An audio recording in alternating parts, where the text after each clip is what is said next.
How to install Raspberry Pi OS. Open web browser and search for Raspberry Pi Imager.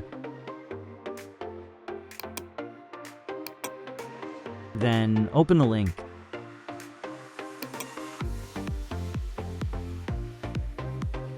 Then download the Imager.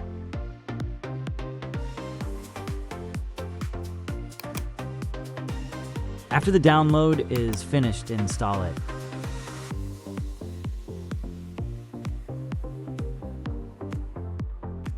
Run the Imager. Now first select your Raspberry model.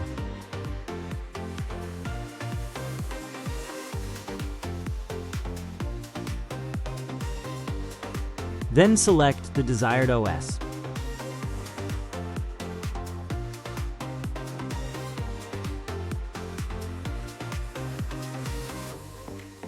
Then select your SD card.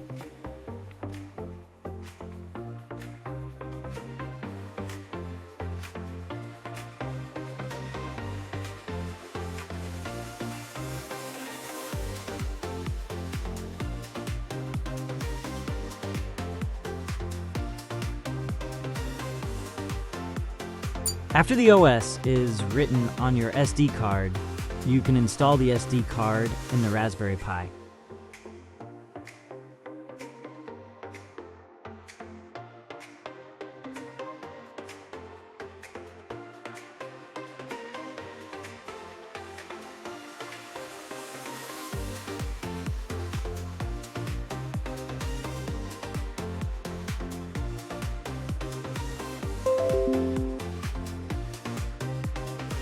Now you can boot it for the first time.